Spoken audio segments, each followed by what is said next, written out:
person is put to death. We have the trial of Socrates, for example, trial of Jesus, the Inquisition during the Middle Ages. In our country, we had the trial of the women at Salem as witches, and similar trials here in Europe against women accused of being witches. What's unique about the trial involving Fethulah Gulen is, even though it was a painful trial for him, a painful trial for the country, is that he won. He won the trial, and as a result of that trial, democracy is better in Turkey and has helped strengthen Turkey's climb to democracy over the last 10, 20 years, which in many respects has been pretty dramatic. And so this trial fits into that. This trial helps strengthen democracy, and Fethulah Gulen benefits from the trial, from the journey toward democracy as well. So let's, and one thing I do want to say at the beginning of the talk is that I'm not an American exceptionalist. I do not think that United States America necessarily has the claim on human rights at all. And I say that because I'm going to criticize some of the stuff, obviously, that went on in Turkey, some of the legal system in Turkey, some of the political system in Turkey. But I have been a human rights lawyer for almost 40 years, fighting against the violations of human rights in the United States. So I'm quite aware of the deficiencies my own country has. And I just want to make that, put that up front so that my criticism of what's going on in Turkey at different times is from the perspective of a human rights lawyer, not necessarily from the perspective of somebody coming from the United States. So I think there are 5 different parts of the talk, 5 different questions that come up. The first one is, why prosecute Fethulah Gulen? Why take him to trial? This is a man, after all, that Monsignor Marovic, who is the representative of the Vatican, representative of the Pope in Istanbul, called a saint. Why go after him?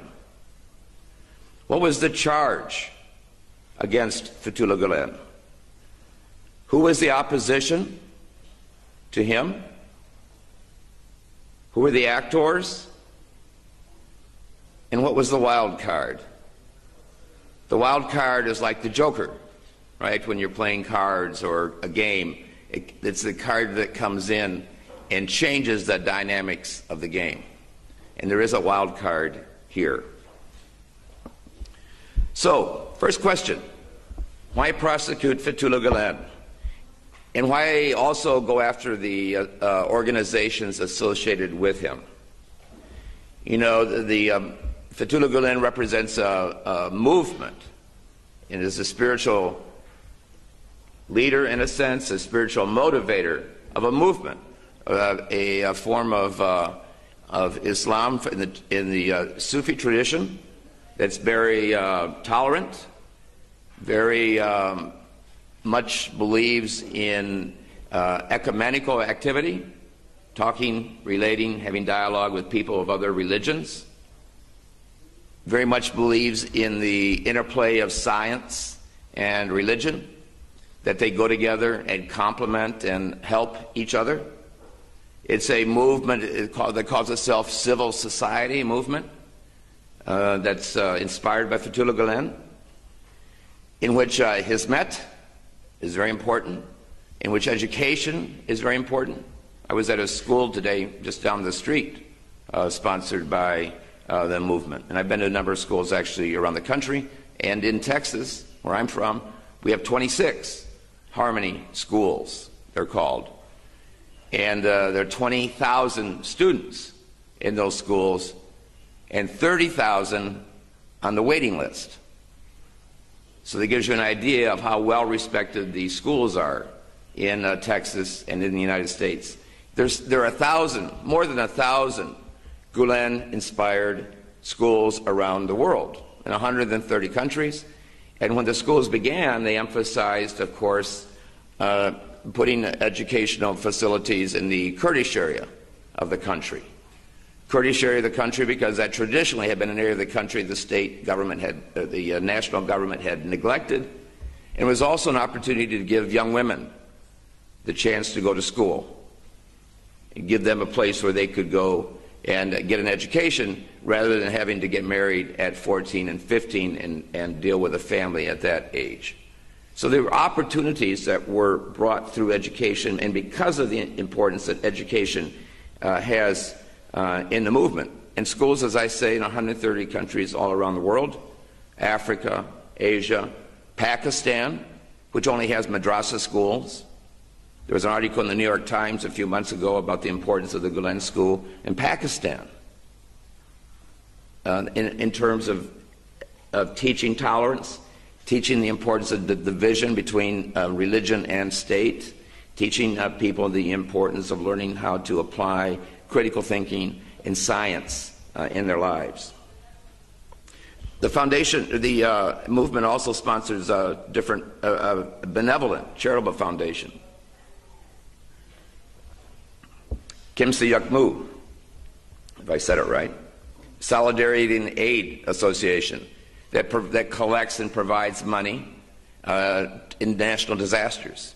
For example, the tsunami in Southeast Asia, or earthquake in Van, Turkey, last year, in which the movement raised, in a talkathon overnight, raised $37 million to help provide aid for the victims of the earthquake.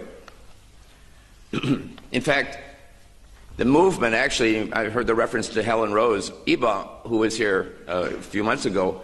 The movement actually raises about $1 billion a year. And that money supports the schools, supports the dialogue trips, I'll talk about in a minute, supports the aid that I mentioned, and supports the foundations that we see in a large number of countries around the world. And it's generated by people tithing. Tithing is a concept in the Bible in which you give at least 10% of your time and at least 10% of your money to your neighbor. Tithing. So this concept is applied in the movement. And I know that a lot of people actually contribute more than 10%, but that's how the money is generated to support the movement. And $1 billion sounds like a lot of money, but if you look at all of the programs in the schools that the movement generates, you know that there are a lot of people in the movement, in the schools, that work for very minimal salaries. They're giving their time. They're earning less than what they could earn in the public sector, but they're doing it out of their dedication to Hizmet. The movement also sponsors media, as you know, TV station here originates in Turkey. It's part of the movement. Saman. The other radio programs, Saman is published in a number of countries in a number of different languages. It's got the largest circulation in Turkey. And I read it before I realized it was associated with the movement, because I thought it was the best thing I could find in English when I was in Turkey. And I ended up actually writing this book because I went on an interfaith dialogue. I was in church one Sunday morning, and a judge who was a friend of mine, at the end, she said, "Does anybody want to go to Turkey?" And I said, "Well, why not?" I didn't know anything about Turkey. I didn't know anything about Islam. I knew nothing about the movement. And I went. And so then I learned a lot. And when I came back, somebody said, "Why don't you write a book about the trial?" I said, "Well, I don't know anything about the trial." But anyway, they pushed and pushed, and finally I did it, because I was interested in it as a human rights event in the history of the world, and I thought it was very important. But I mentioned this story because this is part of the dialogue. And that is inviting people from around the world to come to Turkey, to meet people in Turkey, to go have meals with people in their houses, to go visit the schools. And that dialogue effort is very important, because it helps change the ideas that we Americans have about folks who belong to Islam, people who are from the Middle East, people who are different from us. It helps change that. And that's very important because that's part of Hizmet, right? The Sufi saying, souls seeing each other. And that's done through the dialogue. And thousands of people have been brought to Turkey as part of the dialogue from all around the world. I know a large number from Texas, from all around the United States, from Canada, from Australia, from Indonesia. All kinds of groups have come. Part of that dialogue sponsored by the movement. And the dialogue also happens in the local communities. There are dinners every year. There are these kinds of discussions every year that go on. That's a very important part of the movement. The criticism of the movement, of course, is that it is not transparent. There has got to be a structure. There has got to be a hierarchy. We think that in the United States in particular, we have a hard time understanding you can have a movement without structure, right? We always want to see the CEO, the board of directors, who's the vice president, right? Well, it's a Sufi movement, which means it's not very structured. There's a lot of discussion, coordination, but it's not a structured movement. And when we don't see that, a lot of people think it's got to be subversive. That's a criticism, lack of transparency. The other criticism, well, I should say the other thing that comes up, and I'll talk about this when I get into the trial, there's also a legal reason that's very important, not to have a centralized movement. Apart from the Sufi tradition, there's also a very important legal reason not to do this. Anyway, so you look at this movement and you go, why would the government of Turkey try to break the movement? Why would the government of Turkey want to put this man in jail for 10 years? Hard punishment, it was called, which is like in solitary confinement. Why would the government want to do that? The charge that I filed against him, this is the second item here, was that he, Fethulah Gulen, was a terrorist. Now, Turkey at this time has a very broad definition of what a terrorist is. A terrorist is anybody who wants to change the nature of the state. So if you put forth a proposition, for example, that you wanted to change the way Parliament was elected, or if you wanted to model it after the United States Congress, in which you have two houses instead of one, you would be a terrorist, because that's changing the essential nature of the state. Or if you said we want to do away with the president and just have a prime minister the way they do in England, you'd be a terrorist, because that's changing the essential nature of the state. So under that definition, anybody could be prosecuted, and anybody was prosecuted. Fethulah Gulen was not the only one that charges were brought against by far. There were hundreds and hundreds and hundreds of people that suffered through these sorts of charges. He was the one, though, who stood up. He's the one who fought, and he's the one who won, ultimately. But this was a tool of oppression used by the government with anybody with whom the government disagreed or perceived to be a threat. So, that leads into the third part. What was the opposition? Why did they want to bring terrorist charges against Fethulah Gulen?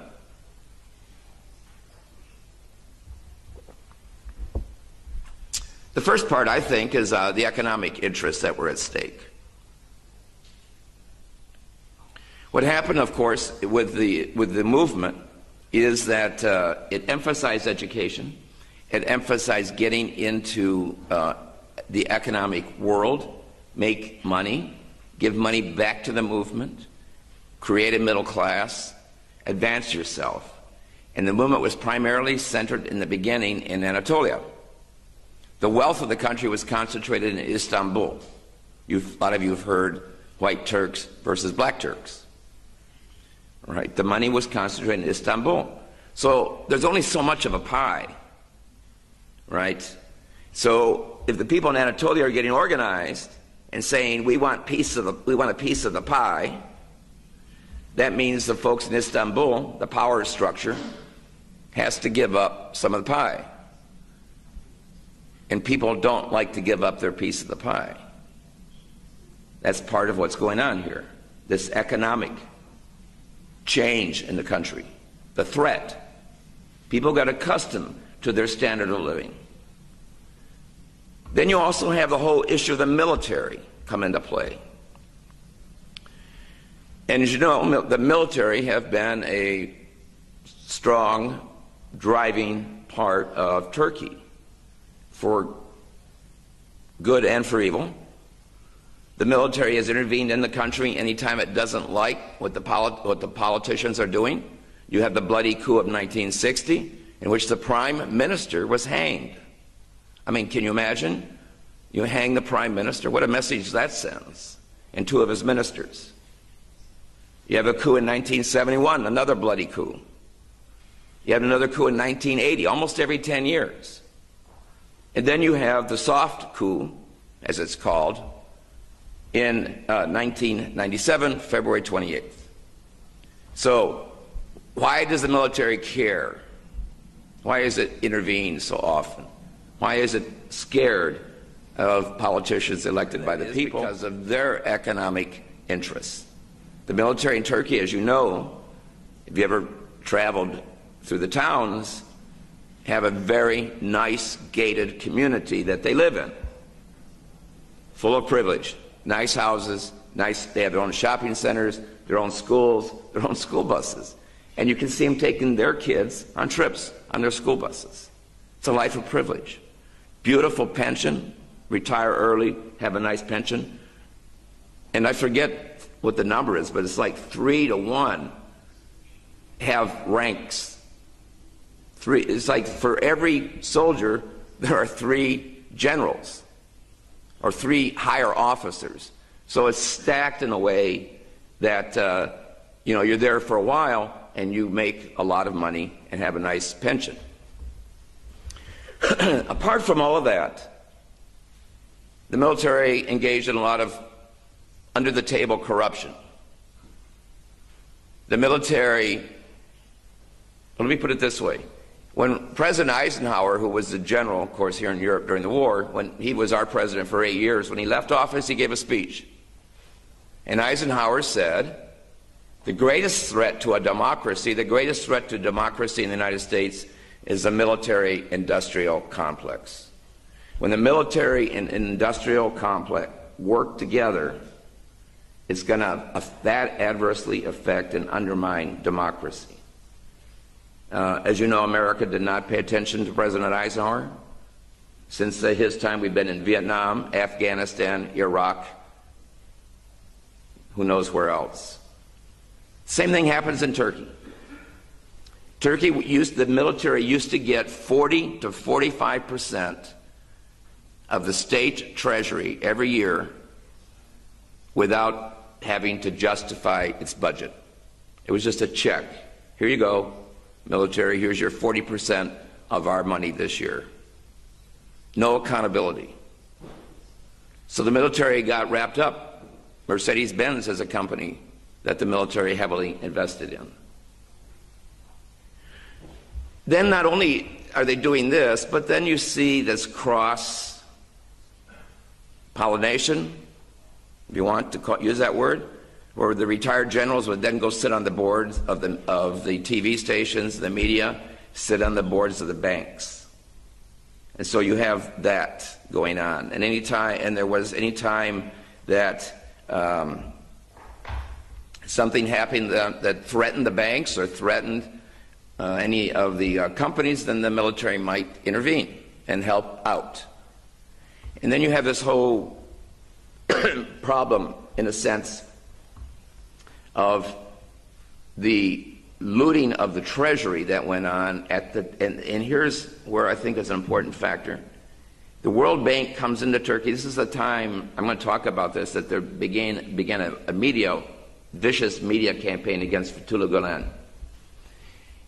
Right at the time that that begins, a lot of you might remember this, of course. This starts starts a year after the soft coup, starts in '98. The World Bank had come into Turkey and said, "You're missing $25 billion. You can't run a country that way. Somebody is stealing this money from the Treasury. There's no accountability." And of course, from what I've said, you know who's been stealing the money. That $25 billion today, just to give you an idea, that $25 billion today would be worth $1 trillion that had been pilfered from the state treasury. So the World Bank said, look, you want to keep getting loans from us and guarantees and all that, you're going to have to change legislation. So it's at this time when the Turkish parliament has to start changing the legislation that the vicious campaign against Gulen begins. And it's a great distraction, right?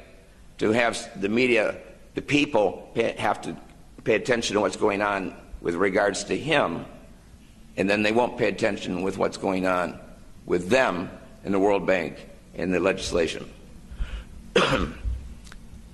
That is called sent to prison for a variety of years, and the 3 top generals to prison for 20 years. And you've seen all that stuff come out in the press. For a long time, people weren't sure if deep state really existed, but now we know.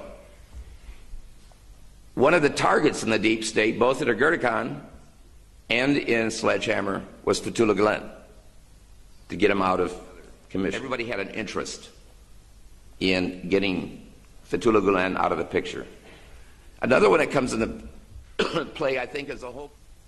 And this is, as you know, a problem that you still see kind of manifest here in Germany and in Europe and the United States, this idea, because we use different... The term that we use, religious ministry, they write the sermons for the imams, they pay the imams, they keep them under control. No expression in the public sector to the public universities. We know these are 2 of the most controversial things that come up, and there are others, but they're the ones, obviously, that are quite visible. In the United States, religion, we could not have a directorate of religious ministry in the United States. And we also have to accommodate people for religious belief, as long as it doesn't interfere with their work.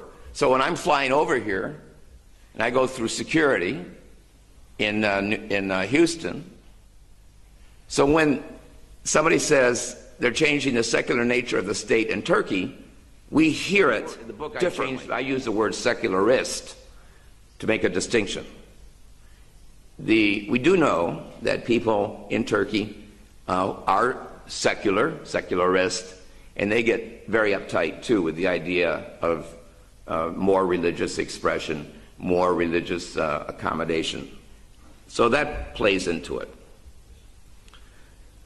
Now the other part of this, of course, that I mentioned already, is that the movement is non-structured, you can't see it, and anytime you have a grassroots organization, the people in power are going to be uptight, right? If they hear, well, there's something going down in Izmir, we don't exactly know what it is. We know that they're raising a lot of money to run some schools. And then you get all these rumors about, subversion, infiltration. They want to, sneak people into public service so they can seize the government and institute Sharia law. All of these factors, as I say, I think play into why people opposed Fethulah Gulen. Economic, the military, the interlocking banks, the military, and the media, the secularists, the fact that it's a populist movement on the ground up. All of this, I think, comes into play. Who were the actors?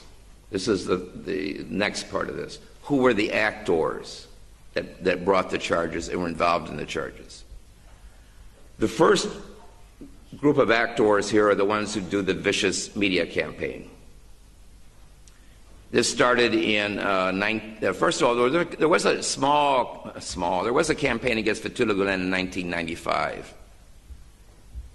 What's significant about this campaign, this was not as bad as the 1998 campaign. What's significant about the 95 campaign is that in Turkey, when a prosecutor sees something in the paper about somebody, the prosecutor can open a criminal case against that person. So, a prosecutor named Yüksel opened a prosecution against Fethulah Gulen in 1995. What's significant about that is that Yüksel calls in Fethulah Gulen, interviews him, decides there's nothing wrong, closes the case. Yüksel is the same person in the year 2000 that then files the charges against Fethulah Gulen again, using the same charges that he had closed out in 95. It's important to keep that in mind because that shows there's something else going on here behind the scenes. So anyway, you have the soft coup in 97, and as typically happens every time there's a coup in Turkey, the military moves against any of the political people that could cause them problems, from the left to the right. As I said, this wasn't limited to Fethulah Gulen. He was the one who stood up, though, and fought and won, ultimately. So they begin this this vicious media campaign. And remember what I was saying about the media being controlled and influenced and impacted by the military, the retired generals. The media in Turkey today is much better than it was in 1998, believe it or not. It is a lot better. 1998, it was totally irresponsible, basically. And the military could give them a story. They would put it in the paper, and then the TV station would report it. Then the next day, another newspaper would report it, then another TV station, another radio station. So you had this way that you could conduct these vicious, untrue campaigns against people. And part of the agenda, of course, that's going on here in the campaign against Fethulah Gulen is to get people ready for the idea that he's going to get arrested, and also to dispirit the movement, right? To discourage people in the movement, to discourage people who supported the movement but didn't belong to it. When I gave this talk at the University of Wisconsin earlier this year, one of the students came up to me afterwards and said, you know, I remember that happening. I was very young. My dad was a member of the movement. He was listening to this. He didn't know what to think. He didn't know what to think. And he said ultimately his dad said, well, it'll work out, which it did. But just think, if that's somebody in the movement that has that kind of feeling, what's the impact that a media campaign has when you don't really have a good media? All you're hearing is what they're putting in front of you. What did they put in the media? This is the same they put in the charges against Fethulah Gulen. This is the same thing. And so when he wins the trial, he's actually winning the case against these charges. What were the charges? One, that he was running a terrorist camp in a mountain over in the Kurdish area. Another was that he was an agent of the CIA, that he was an agent of China, that he was an agent of Iran, that he was an agent of Saudi Arabia. Right down the list. I mean, none of these make any sense, right? They're all, how can you be an agent, a CIA agent and an agent of China at the same time? It doesn't make any sense. My favorite is, I'm a Catholic, my favorite was that he was a secret cardinal of the Pope. Now, if you're a Catholic, you know there is absolutely no chance you're going to have a Muslim who's going to be a cardinal. It doesn't work that way. But you see what they're doing. They're playing to different audiences, right? The people who are afraid of the CIA, we have a bad history. Obviously, the CIA does. So people don't like the CIA, they play to that audience. People who are afraid of Sharia law, they play to that audience. People who don't like Christians, they play to that audience. People who are afraid of Iran, they play to that audience. So they're just playing to different audiences. They don't care about the inconsistencies. They don't care if they're not true. It doesn't matter. This is a vicious campaign to get rid of him and to undermine, undercut, and destroy the movement. That's all it is, pure and simple. Political. It has nothing to do with reality. One good thing that happened in the middle of this, Fethulah Gulen, when he's down in Izmir at the time, he runs into a lawyer, Fethulah. I interviewed him for the book. Fethulah says, Fethulah, you need to do something about this. You need to start filing suits for defamation. And Fethulah Gulen said, no, I'm not going to do that. He says, yes, you need to do it. No, it's not, I don't want to do it. Yes, you need to do it. Finally, the lawyer convinces Fethulah Gulen to do it, which turned out to be a really good thing, as I'll show you at the end of the trial. The problem is, Fethulah Gulen wins every time he sues them. You know, there's something in the paper, he sues them, and the judge says, all right, the paper's wrong, you have to do a text zip. You know what text zip is? You know, it's the little apology in the paper. I'm sorry, I had the facts wrong. Or maybe you have to pay for the lawyer. But under Turkish law, a defamation, you can't get anything other than your lost wages. In the United States, if somebody defames you, says you're a bank robber, or you embezzle people, or whatever, and you sue them, the jury decides how much money you get. You might get $1 million if it's really bad. Because the idea is deterrence. If they have somebody has to pay $1 million, they're not going to do it again. In Turkey, there's really no bite. So you would see, and if, I have this on the website. I have a website that's associated with the book. I have all these cases up. By the time of the trial, he had won about 180 cases, a few under 200. But if you look at it, you'll see the same paper, Cumhuriyet, for example, if I said it right, Cumhuriyet, will print something, the judge will say it's false, do text zip. Next day, they'll do the same article again, and again, or somebody else will report it. Some TV station will do it, because there was no downside. In fact, they could make more money by selling sensational newspapers than they had to pay out to Fethulah Gulen every time they lost a case. So the law did not help in that sense. But it will come back at the end of the trial and help. I'll show you when we get there. That was just by chance that happened, but that was a very good development. Okay, the other major actor here, the prosecutor and the judicial system. In Turkey, under the 1982 constitutions, what country now has, devised by the military after the 1980 coup, under that constitution, it was very cleverly written. So it means the military didn't write it themselves, they got somebody that helped them write it. It was very clever. In that, what it did was create institutions that were self-standing. By that I mean, you have if you look at the legal system, the judicial system, you have the Supreme Council of judges and prosecutors. That Supreme Council picks all of the judges and all of the prosecutors. And when you retire from the Supreme Council, they pick a new member. So it's always circular, self-perpetuating. And since in the beginning it was a Kemalist institution, that's the way it remains. And if you do something the Supreme Council does not like, they punish you. I talked to a military judge who was investigating torture by the military in the Kurdish area of Kurdish prisoners. The Supreme Council did not like that, and they took away his job.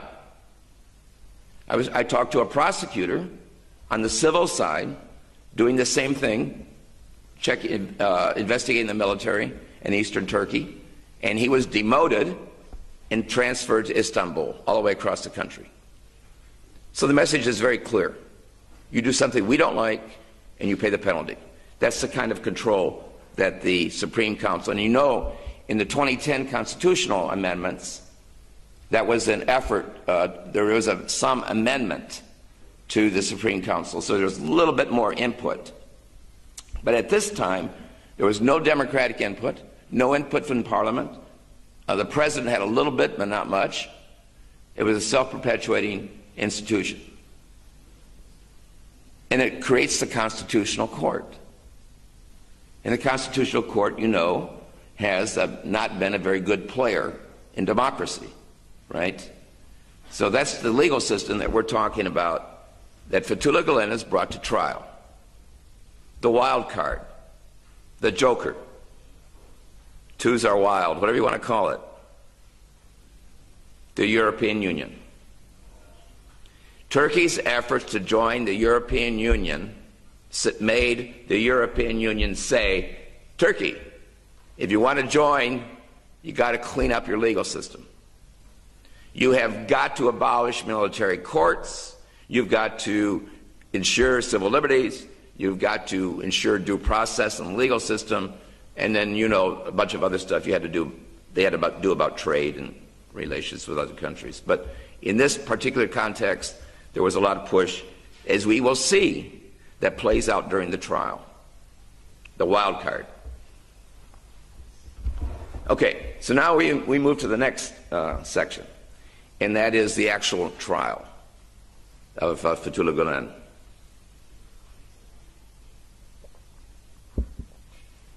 One thing I do want to mention is that this was actually a second trial. He was actually brought to trial in 1971 after that coup, and also charged for being a terrorist. That was in the military court, in which the judges are 3 officers. And you can imagine, and he represented himself, he had no lawyer. So you can imagine the result of that. He was given 2 years hard punishment, which in Turkey means solitary confinement. He appealed to the Military Court of Appeals. They said the punishment was too harsh, sent it back, and then in the meantime there was amnesty granted by Parliament, so that went away. But during all that time, Fethulah Gulen was in internal exile. He was basically shipped up, and he had to stay up at the Black Sea. I just say that because in that indictment in '71, they also indicted any Gulen-related organization. This is the same thing they do in the year 2000. Under Turkish law, you can indict, when you indict somebody for a crime, you can indict any organization that they are related to. And you can actually do this in the United States. And even if you win, the government can still seize your property. Now, that doesn't seem very fair to me. In the United States, it works out like you could be, for example, driving a car, and maybe your teenage son had driven it the day before and left a little bit of marijuana in the trunk. And the police, because that's an illegal drug, can seize your car, even though your son did it, and you don't get it back. That's what was going on in Turkey, the same thing. Because you can see what they're trying to do is to break the movement. This is what I meant earlier about there's no centralized, there's a legal reason for not having a centralized organization. If you had a centralized organization, then the government could seize it more easily. As it has done with other foundations in the history of Turkey. So but before the indictment is filed in the year 2000, the year 1999, Fethulah Gulen actually comes to the United States, goes to the Mayo Clinic in Minnesota, and as you know, perhaps, his health has generally always been pretty bad, but he's off in the Mayo Clinic is a very respected clinic to figure out what kind of medical ailments you have, what are your problems. But he decides to stay in the United States after that and gets a religious scholar visa, entitles him to stay in the country. And I'll come back to the visa later on because there's another story there. So in the meantime, 2000, Yüksel files the indictment. Lists all of the stuff I told you about. You've heard it. Infiltrating the government, the secret, agendas and all of that kind of stuff that I mentioned earlier, including the secret cardinal, is all put into the 80-page indictment filed by the prosecutor, Yüksel. But of course, before he files it, he leaks it to the press, right? And the press says, "Oh, guess what's going to happen tomorrow? Yüksel's filing the indictment, and here are all the charges." And so that happens. And then the next day when he files it, of course, then there's more press. And then he starts leaking things to the press. You probably heard about the videotapes that existed. There were a couple of videotapes that were spliced together, right? Taking different parts of Fethulah Gulen's speeches and putting them together and making it sound like he was urging people to sneak in to subvert the government. So they leaked that to the press. In fact, if you notice, last week, the press actually apologized for its role in its complicity with the military in February 28th, 1997. It said, we were a tool of the military and we're sorry. Not that that does a lot of good after all the harm that they did, but at least it puts it out there for history that they know that they were manipulated by the military. Yüksel, we now know, was also probably blackmailed. The persons who produced that tape, those tapes, put together, that were manufactured, eventually her foundation was raided, and there were some explicit tapes of Yüksel in his office with his secretary. So that might explain why he closed the investigation in '95 and then reopened it in 2000. Who knows? Certainly he had the message from the Supreme Council that he had to do it in one way or the other. So he files the indictment, and then AK comes to power. Not that AK is significant here necessarily, but it always happens a couple years after the coup that there's an amnesty law. So in this indictment against Gulen and his organizations, they asked for 10 years of hard punishment. The amnesty law said, if you behave for the time of your punishment, don't do anything, then we will drop the charges. So applying that to Fethulah Gulen, if you don't do anything for 10 years, that's illegal, then we'll do away with the charges and you can forget about it. This is in 2002. What has happened in the meantime, in the year 2000, when the indictment is filed, it goes into state security court. This is a significant development. Now, the European Union had forced Turkey to shut down the military courts. So what Turkey then said, well, we'll have state security court. So instead of having 3 military judges, we'll just have 1, and we'll have 2 non-military judges. That was state security court. You can imagine how fair that was. This is 2000. Right after that, in 2002, the same time that the parliament passes the law of amnesty, Turkey abolishes the state security courts because of the European Union. Says, sorry, you still got to get rid of those courts. And so they moved Gulen over to the civil courts. So you had 3 civil judges then, and the amnesty comes up. Fethulah Gulen says, I do not want amnesty. I don't want it because I want to clear my name. These charges are hurting the movement. I want to be vindicated. The prosecutor says, we don't want the amnesty either because we want to put him in jail. And the judges say, like Solomon, sorry, we're going to stay the trial for 10 years and see what happens. So the trial is stayed. Nobody can do anything, waiting for the 10 years to pass. European Union again.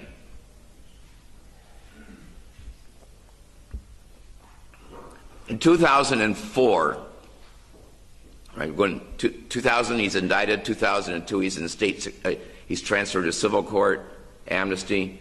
2 years later, the Parliament, again, because of the European Union, changes the definition of terror.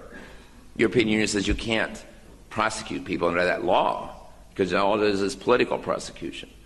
So Turkey changed the law, says, okay, there has to be an act of violence against the essential nature of the state.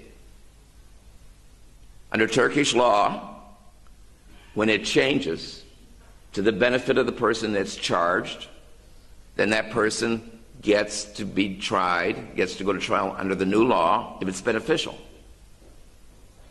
And this law was beneficial to Fethulah Gulen because there was never any accusation of violence. Nothing. So he said, I want to have the trial. How can you convict me? All of the allegations against me, none of them are violent. Even if they were true, even if they were true, nothing's about violence. You can't convict me. So his lawyers, he got a couple of very good lawyers, one in Ankara and one in Istanbul, and they filed a 146-page brief. They went through all of the evidence, analyzed it. They had experts. They showed how the tapes are spliced together. They had all of the declarations. They took testimony and depositions and trial testimony. They did all of that, and then asked the judges to reopen the case and to acquit, find Fethulah Gulen not guilty. And 2 years later, that's exactly what the judges did. They acquitted him. And if you read, again, I have this up on the website, but if you go through the judge's opinion in the year 2006 on May 5, they list every one of the charges and show why it's false. So any of the stuff you hear, it's been in the courts. And there are two other things to add to this. One is the judges, when they decided to reopen the case, asked the national police to check and see if there were any acts of violence whatsoever connected with anybody in the movement. And the police reported back and said nothing. Not one.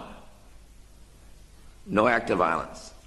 The other thing the judges said, and this comes back to what I was telling you about the cases that he won, the judges said, we are not the only ones to find this stuff to be false. But look at all these other cases in which other judges all around the country had exactly the same conclusion. Therefore, we dismiss the case.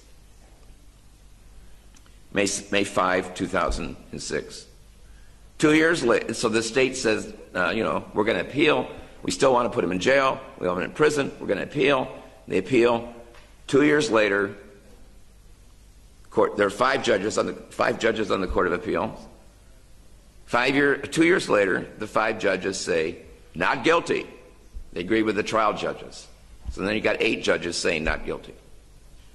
The state says, we're still going to try to put him in jail. And they went up to the full Supreme Court of Turkey. 23 judges. This time they moved a little bit faster than before. And in 2 months, 17 votes to 6, not guilty. So Fethulah Gulen wins, summer of 2008. He wins because of the changes that happened in Turkey through the European Union. And then the other part of this is that his trial helped strengthen Turkey. Because the judges write in their opinion, you can't put people in jail because of what they think. You can't put people in jail for what they believe. You can't put people in jail because of what particular religious belief they have. It was also a good summer for Fethulah Gulen because he was voted as one of the top 20 intellectuals in the world by a survey sponsored by Prospect in England, and by the U.S. Foreign Policy magazine in the United States, liberal and conservative magazines that did a joint poll. So that's good. But there's one more part of this.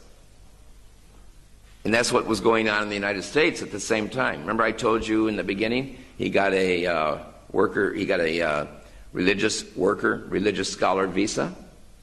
And you've seen how many books Fethulah Gulen has written, how many sermons he's given, all of the recordings of the sermons that he's given, right?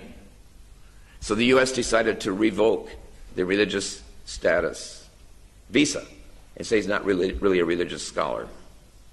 And what happened then is that this is 2006. This is when things heat up in Turkey. Like the trial begins again in Turkey. And so the religious visa application to be revoked, the U.S. government sends somebody from Washington to Philadelphia where the trial is. That's unusual. And the judge says, you want to tell me that he's not a religious scholar? And the lawyer says, well, that's true. We don't think he is. And the judge says, what about all this stuff he's written? And what about the ad that he ran after 9/11 saying that no true Muslim would be a terrorist? Right? He ran that ad in the New York Times, ran that ad in the Washington Post. And then the judge says, well, what about that picture of him with the Pope? You don't think he's a religious leader? Dig this.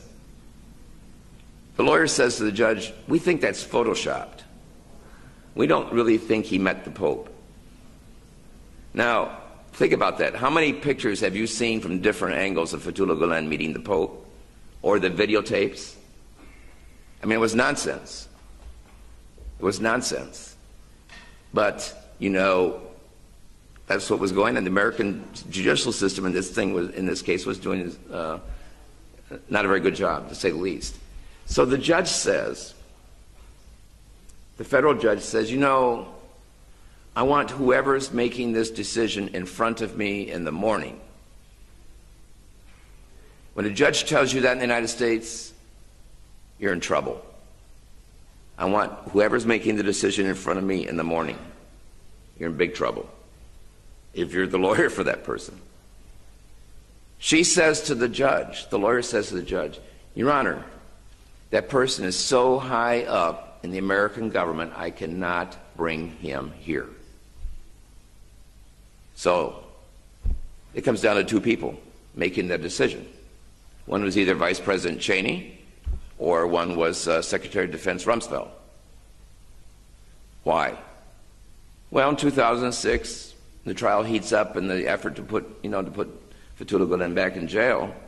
It wouldn't take too much for somebody from Turkey, maybe the military, to call up Cheney and say, hey, that base you have in eastern Turkey, the one you want to use in your wars? All those billions of dollars of armaments we buy from you every year? All that training we have with you when we send all our soldiers over to the U.S. to train? I mean, what would Cheney care about revoking Fethulah Gulen's visa, or Rumsfeld at that point? It'd be a favor to the powers that be in Turkey. So to the judge's credit, he ordered that the religious scholar visa be restored. And that's what Fethulah Gulen has to this day. And he is you can't really deny he's a religious scholar. This also happened the same summer that he wins in Turkey, becomes one of the top 20 intellectuals in the world, and gets his religious scholar status back. So it was a good summer. It was a good June for Fethulah Gulen that all this happened. It's a great victory, but it's not only a great victory for him. And as he said, they said, well, what do you think about this? He said those judges had a lot of courage. And they did. And not one of them has been promoted ever since. They all had a lot of courage to do what was right.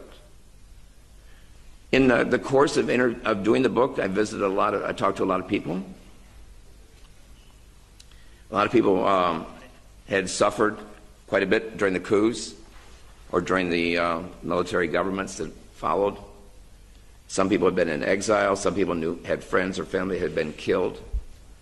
And so I wanted to read what Noam Chomsky, I want to kind of wrap up and read what Noam Chomsky had said. He's a professor at MIT in Massachusetts, but also a political commentator. I want to read what he said about Turkey, because this fits. I know of no other country where leading writers, artists, journalists, academics, and other folks have compiled such an impressive record of bravery and integrity in condemning crimes of state and going beyond to engage in civil disobedience, to try to bring oppression and violence to an end, facing and sometimes enduring severe repression, and then returning to the task. It is an honorable record, unique to my knowledge, a record of which Turkey should be proud, and one that should be a model for others. It's very impressive commentary about what's gone on in Turkey in the last 20 years. It's a tribute to you all. It's a tribute to the people in Turkey. I would be remiss if I didn't end with a challenge to you. And in that challenge, I'm going to quote from Robert Kennedy when he was running for president before he was assassinated. It's a speech he gave in Cape Town in South Africa during apartheid. And he spoke to the black students. This will be my message to you all. The greatest danger in our time is timidity. Few are willing to brave the disapproval of their fellows, the censure of their colleagues, the wrath of their society. Moral courage is a rarer commodity than bravery in battle or great intelligence.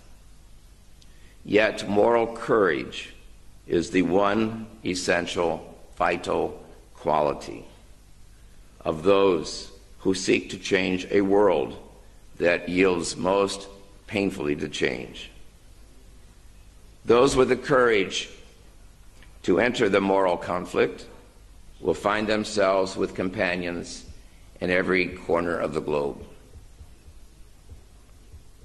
Every time a person stands up for an ideal or acts to improve the lot of others or strikes out against injustice, that person sends forth a tiny ripple of hope.